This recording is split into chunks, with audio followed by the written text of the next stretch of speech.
Tackle Tuesdays. It's a webcast series that explores and examines different topics and issues in organizational behavior. Our episode today is going to focus on the importance of maintaining employee engagement during tough times when layoffs seem inevitable. My name is Joanna Pagonis. I am your host for this webcast series.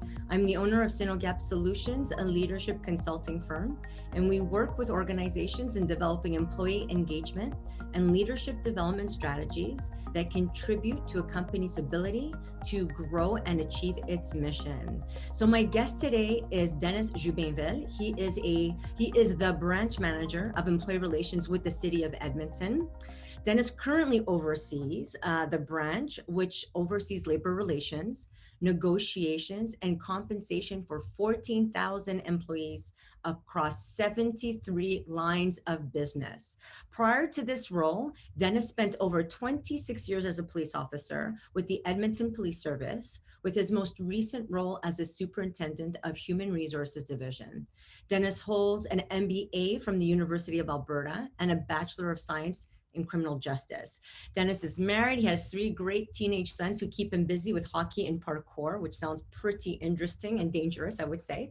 Thank you for joining us. As I mentioned before, I know you're really busy, so the fact that you're able to join us today is really appreciated. I know our viewers are excited about this topic and are looking forward to hearing more about how the city is navigating through this truly unprecedented time. And I know a lot of organizations are facing similar challenges. For example, maintaining a high level of service while scaling back on operations and having to lay off employees. And I know they're looking for some insight on how to move forward and to survive this time. Because although we're approaching, 3 to 4 months into it, I think time goes by fast. We're still finding it challenging, and there's a lot of uncertainty as we continue to progress through this time. So just quickly to remind everybody, this is being recorded, and so you'll be able to access it after. And I encourage you to ask questions or post your comments throughout, and I'll bring them to Denis's attention that he can speak to those as we go through. So how are you, Denis? I'm doing really good, and thanks for inviting me. I'm very happy to be here. You're welcome. So can you tell us a little bit more? I know I gave a bit of your background and what you do at the city, but maybe you can give us a little bit more of a description of what you do at the City of Edmonton. Yeah, absolutely. So as noted, I do work I run employee relations and compensation. And it's part of our core HR group for the City of Edmonton. So my main goal is to create productivity for the city through our employees and ensuring that it runs smoothly and that we're able to come to agreements with a lot of our unionized labor groups in order to, especially in these really difficult and unprecedented times. So what that means basically is I maintain relationships with all the unions. I collectively bargain, I negotiate the new collective agreements for our 5 major unions and our 2 associations and a couple minor unions. We deal with all the grievances, all the legal matters that come forward, the harassments, discriminations, and also the agreements that and letters of understanding that we have to do in order to be nimble as an organization. So that's one piece of it. And the second piece, I also deal with all the compensation classification, the structuring of the manner in which we put the layers and levels within the organization. So I oversee that as well. So as you know, it's 73 different lines of business. There's a lot of unique and interesting roles within the City of Edmonton. So as you noted, I came from policing, and in policing, it's very homogenous. It's you have police officers, and then you have analysts and support staff. Whereas at the City of Edmonton, I find it very, very interesting, because we have everything from people who fix our roads to those who cut and mow the grass. I know it's been a topic within the media recently for the City of Edmonton, up to engineers and architects and city planners who have doctorates. So you have people who work in office towers and other people who operate buses and don't even come into the office. A lot of them are new entrants to our country and don't have English as their first language. Some don't have computers yet. And so it's a very unique environment, especially in COVID, where we're looking to be nimble, to make changes, to adapt. As you know, unfortunately, we've had some layoffs, some significant layoffs in the city.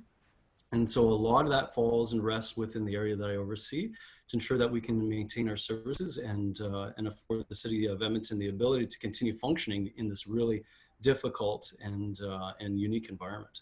Right.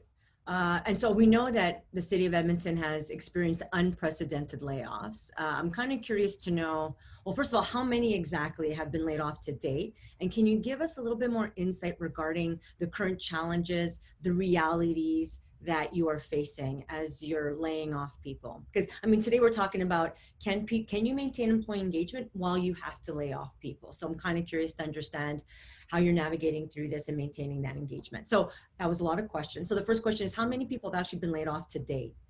Yeah, so we've laid off approximately 2,500 employees. And those aren't all full time. There's some part-time employees there as well, but actual people who were impacted were around 2,500 of our 14,000 employees. Wow. And yeah, it's difficult. It's not easy for sure. We've never done that as a city. We've never had to do it as a city in the past.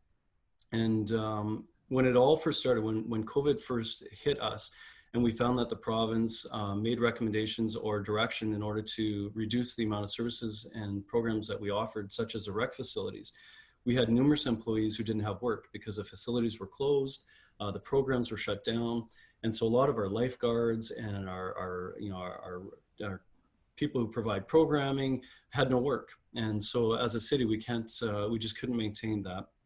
And so that was our very first round of layoffs, was the people within our rec facilities. And then after that, we started seeing that we weren't able to take in any of the funds for our transit, our parking. Again, we couldn't do funds because money actually causes COVID to be passed and transferred. And so we couldn't exchange money. So we had to close down funding from there, and we lost revenue from our rec centers. So then our revenue stream decreased significantly. City Council made the decision to delay the tax revenue. So for a couple of months, taxes were deferred. And so that revenue was reduced as well. And we as a city are not allowed by legislation to have a built-in negative balance. So with that, we can't have negative balances. We must make do every year with the money that we collect either through fees and through other sources, through grants from provincial and federal governments, or through our taxes. So this year we had significant, as you saw in the media, significant reduction in our cash flow. So the next wave of layoffs related to financial implications. So we went through all of our lines of business to see what we could delay. And unfortunately, there are individuals who were laid off, not because there wasn't work, it's because we were able to delay the work. And not only did we lay off 2,500 employees, but we bring in a lot of seasonal staff as well. So in the summer, that's when your parks people come in, your lawn cutters, and a lot of these other individuals, hundreds of employees come in seasonally. And they acquire hours, which enable them to be laid off later in the fall and in the winter when we bring in our winter staff. And so they weren't hired either. So some significant impact in our organization and to our employees as well.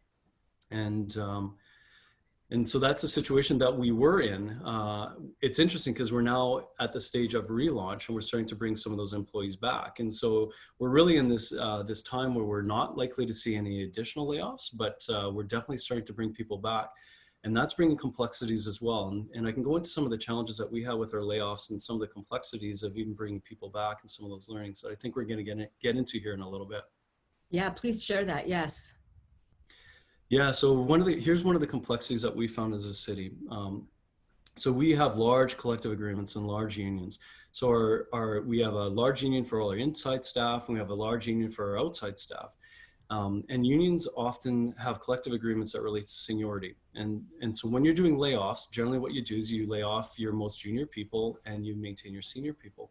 But what we found is because you have one union for a very, very diverse group of employees, if you're just to lay off the juniors, it would really impact operations. As an example, let's say we have to close our rec facilities, but we have to maintain the zoo or maintain the animals at the zoo. Well, it makes no sense to lay off the animal attendants at the zoo because they're the most junior. And I'm not saying that's in fact what happened. That'd be an example. So what we had to do is go to our unions and come to agreements, and that speaks to the value of having relationships with your stakeholders and our union partners. And so having those strong relationships, we have a working relationship agreement that we work with them to maintain. We were able to negotiate collaboratively letters of agreement that allowed us to close by organizational area. And so our layoffs did include seniority, but it also included the areas in which these people work. So for example, let's say we're closing our rec facilities. We laid off individuals in those rec facilities, not within other areas across the organization that we needed to maintain. So that was really, really big for us. And that was all based on relationships and trust, and enabling and ensuring that we were going to be fair to the employees, and that their so a lot of the rights that they hold within the union and their seniority rights were maintained, reasonably maintained, while allowing us to be nimble as an organization. So that was the very first hurdle that we had to get through. The second hurdle that we had to get through is we had increased work in some areas and decreased in others. Yeah. I'll give you an example. Within our transit, you can imagine during COVID, there's far more cleaning that's required. And so we had to clean a lot of buses far, far more frequently, and a lot of our different stations far more frequently than before. Well, that's work that's normally done by our outside workers. And yet we had a lot of inside workers that were losing work. And so we needed our outside workers. So then we had to come to agreement with our unions that they allow cross-jurisdictional work. And that's rare. You don't see that, where people agree that, hey, somebody from a different union can come work within work that's in my union. We came to that agreement with our unions, and we signed letters of understanding. And so that was a big win again, I think, for our employees, to enable them to maintain work as best we could. So we've redeployed over 550 employees through that, enabling them to maintain work during this COVID period. So that was a big, big win for us and for the employees, not just for us, but for our employees. And we'll get into that in a little bit on the importance of our employees through this all. Right. So that was some of the big work that we did. And then the difficult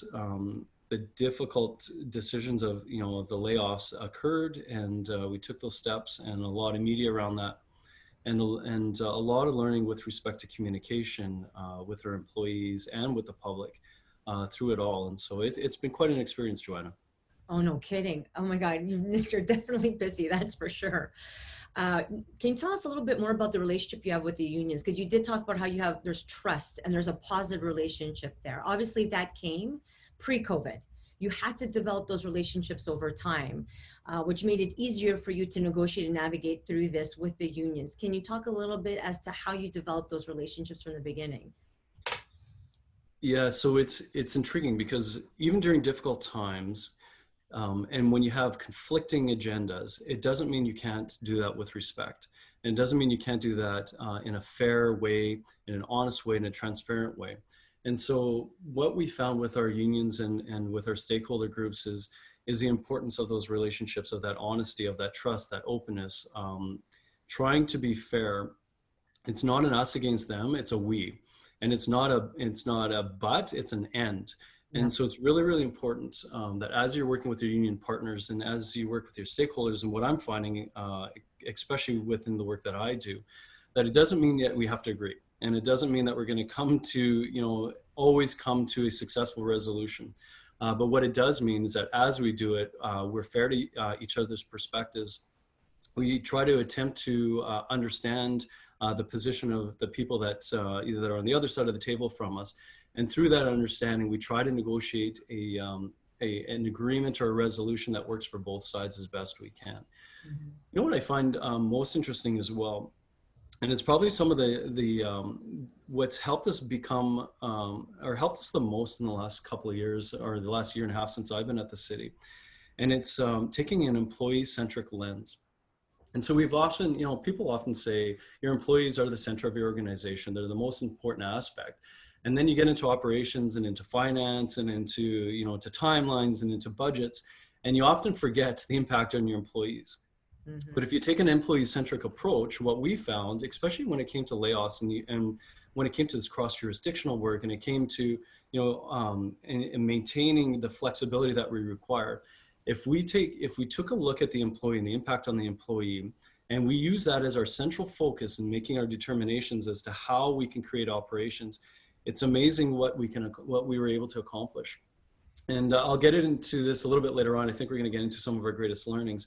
But one of the sayings, and it's just common sense, but it really, really is important, is a happy employee is a hardworking employee. And we'll get into this a little bit later on in one of our questions. But as we're doing our layoffs, and as we're starting to do our reemployments, the importance of allowing or enabling not only clear communication of that, of that trusting relationship where they know that the employer isn't coming into it in a conflict style of negotiation. We're going into collaborative negotiation, and where we're finding that we're trying to achieve a benefit for our employees while still actually increasing productivity, we're able to gain a lot.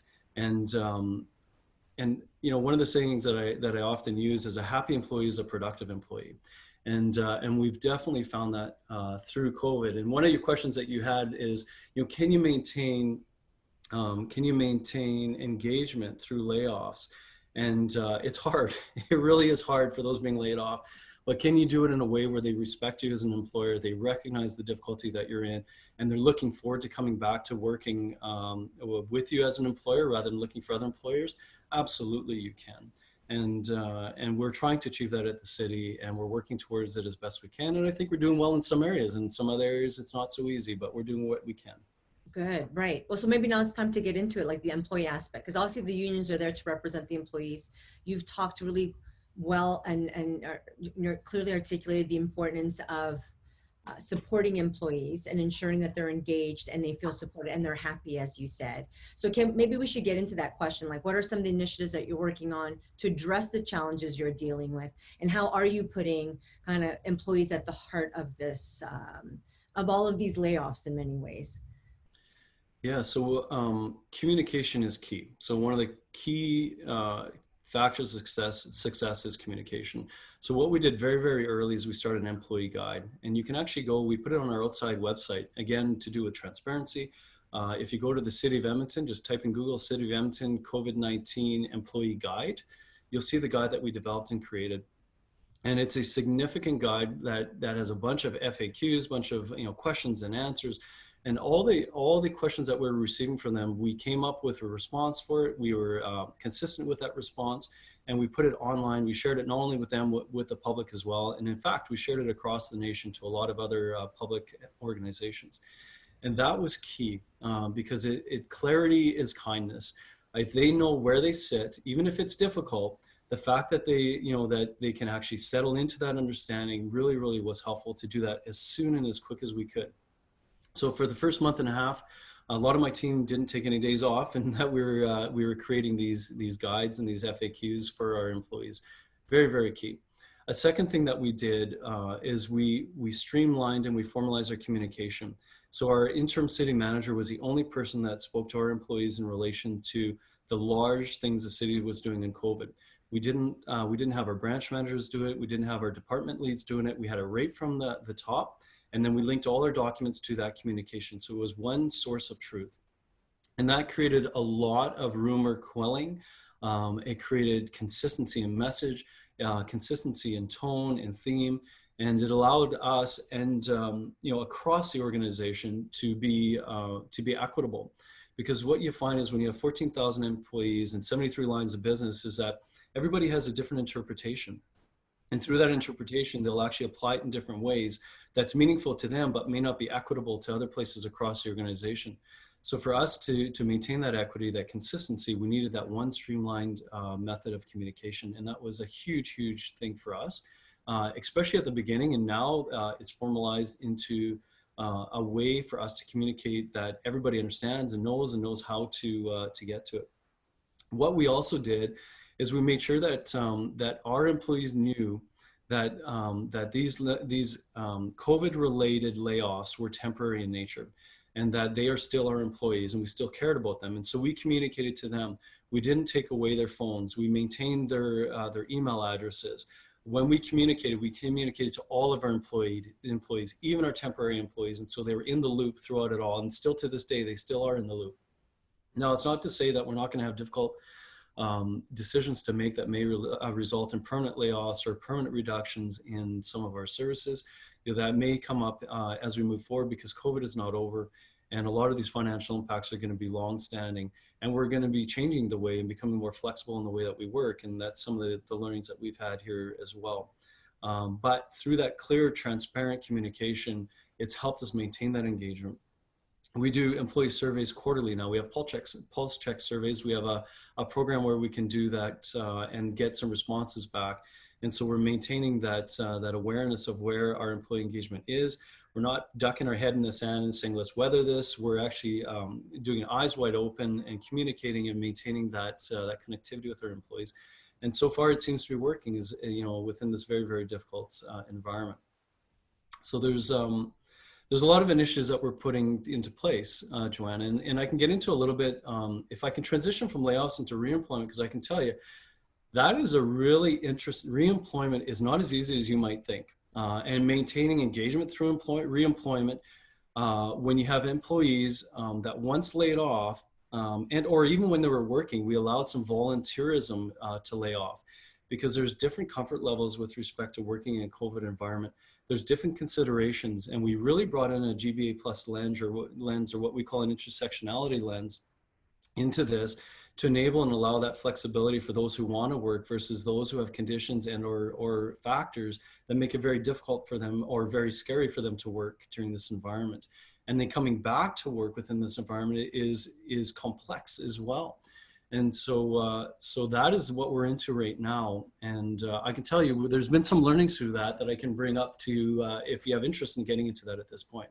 Yeah, absolutely. Because one of the things I was actually thinking about too is, like you mentioned, like redeployment didn't necessarily mean they were going to return back to their positions, right? That they may do other things. So I'm curious to hear about things that are going through my mind are like training, just because they're being deployed to a new position within the city and they've worked previously in the city doesn't mean they know what they're going to do when they've been redeployed. So that's kind of swirling in my head. And any other lessons that you've learned, yes, as you start to reopen and bring people back, that would be wonderful to hear.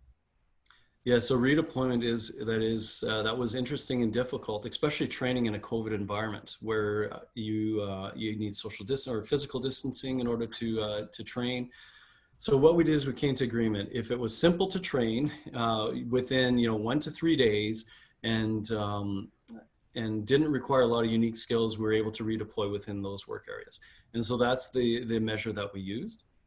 And what we did for redeployment as well is we redeployed into COVID-specific roles.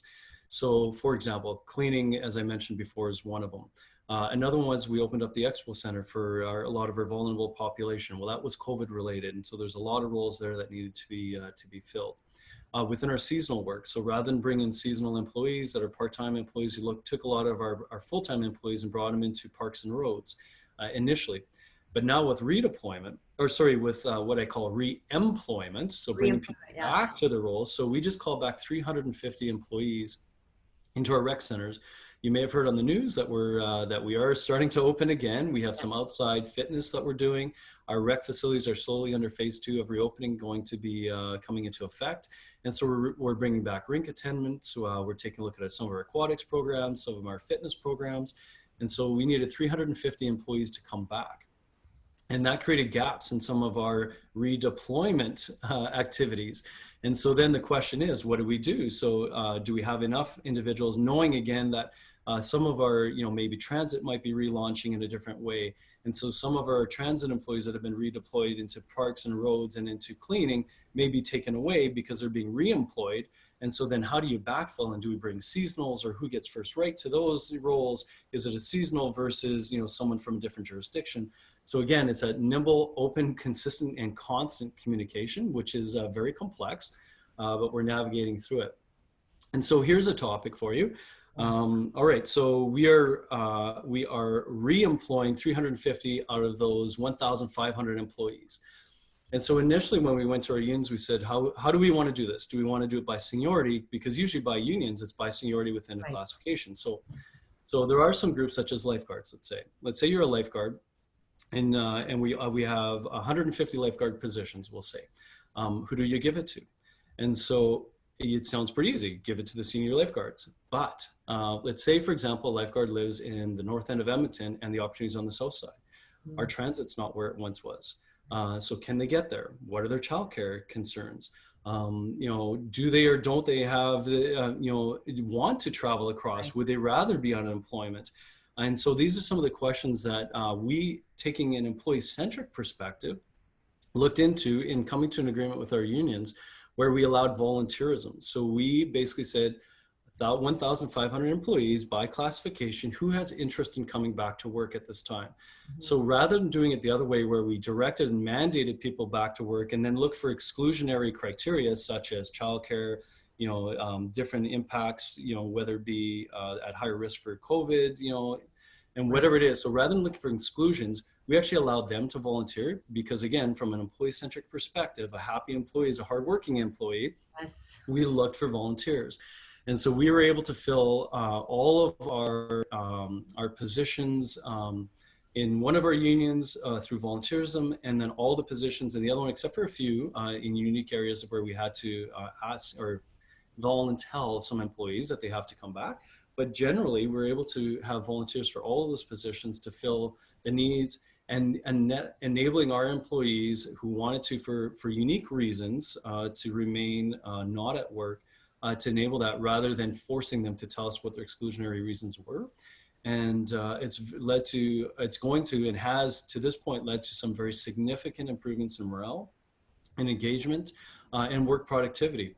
We have letters of commendation for some of our lifeguards and others who are cleaning COVID buses. So you can imagine where you have a lot of these roles. They're not fun roles, and yet we have supervisors and management that are actually writing letters back to their home positions saying how amazing it was, their attitudes. Well, that doesn't happen by chance. That happens because of the environment. It happens because of the manner in which we brought them back, and it's very meaningful for those employees as well. So some of the learnings that, especially in a unionized environment, you think that you're very stuck into a very seniority-based way of doing things, but you don't have to be. And you can do it in meaningful ways that increases productivity and allows you to provide the services to our citizens in a cost-effective way. Right.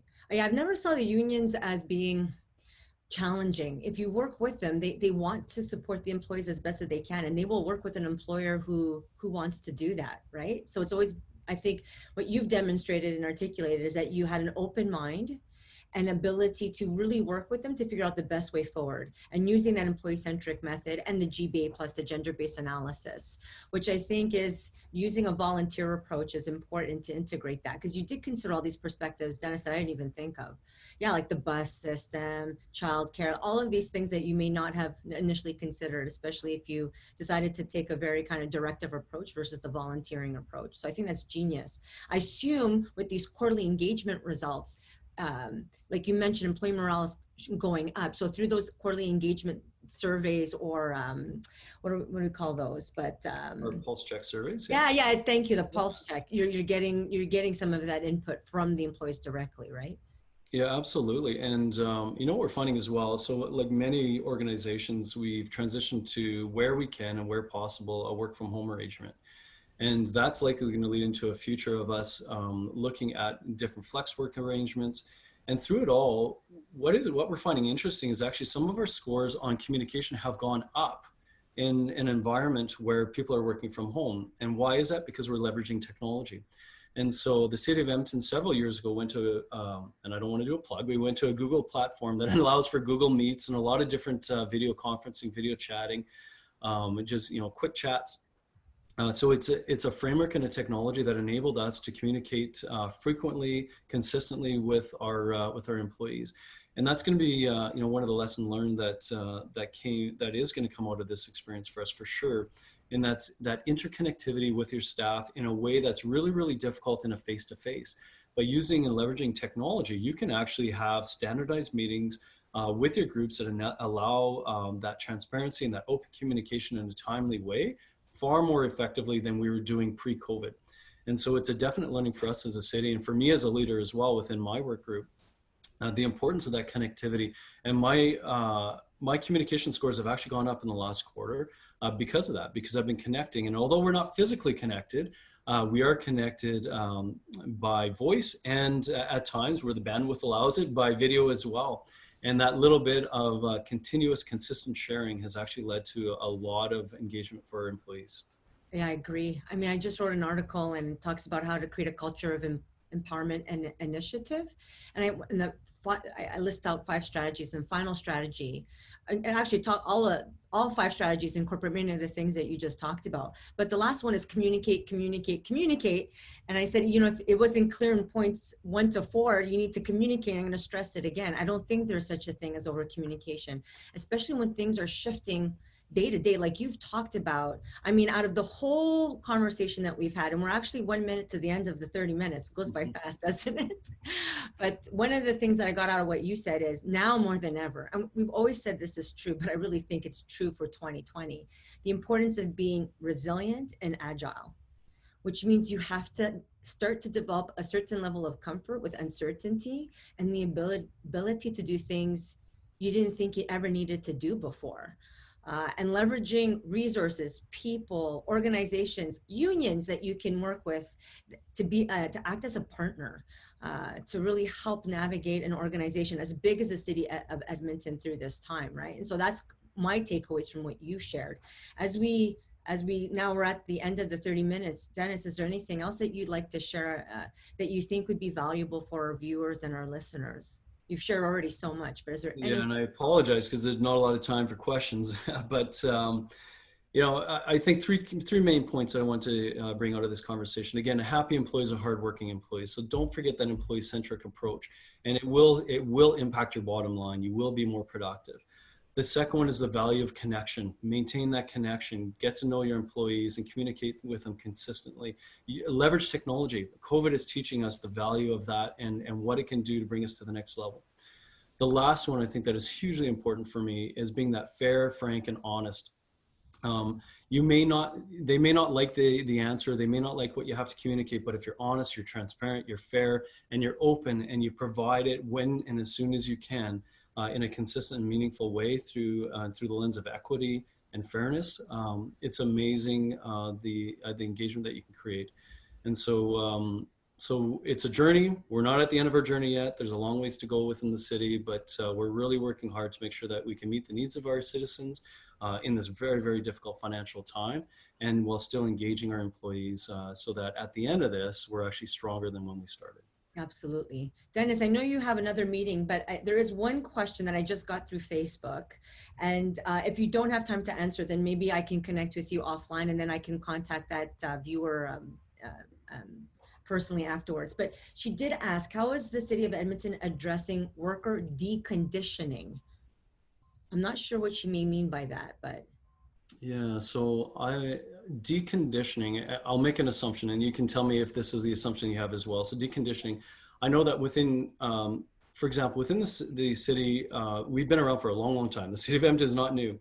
And because we began as a utilities company, we were very systematic in, you know, that you start at 8, you end at 4.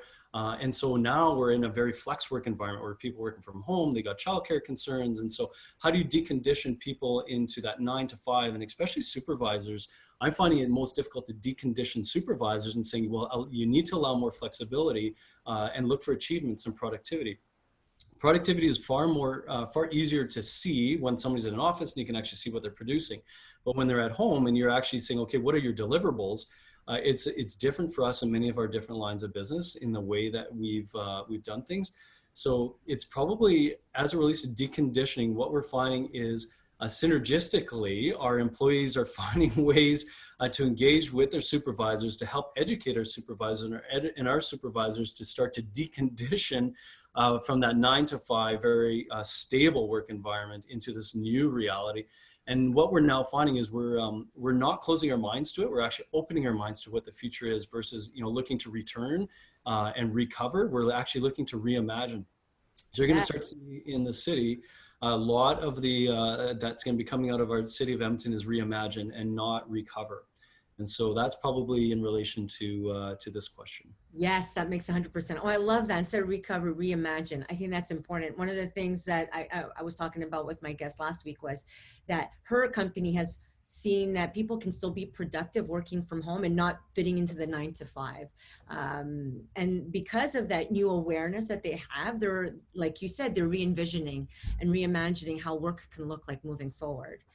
So thank you so much. Those are the questions and the comments that came in. Well, the one question and comment that we had. So we're at 10:34 and I know you have another meeting, so I'll let you go. I just wanted to say thank you so much. This has been very enlightening. Out of all of the people I've spoken with over the last several months, I mean, I think obviously the City of Edmonton is one of the most complex organizations that are there. So the fact that you're able to share what you're doing to navigate through this, in spite of the challenges, in spite of the 76 lines of business and the different unions you have to work with, you're still navigating through this and getting positive, strong engagement results back from the employees. And so I think you guys are doing a great job. They're very lucky to have you also at the helm as the branch manager of employee relations. So thank you so much for taking the time. Thank you for all of our guests for listening in. The recording will be available later on today. Next week, we're going to talk about the importance of integrating emotional intelligence for organizational success. And so I'll be posting more of that today and tomorrow on our social media.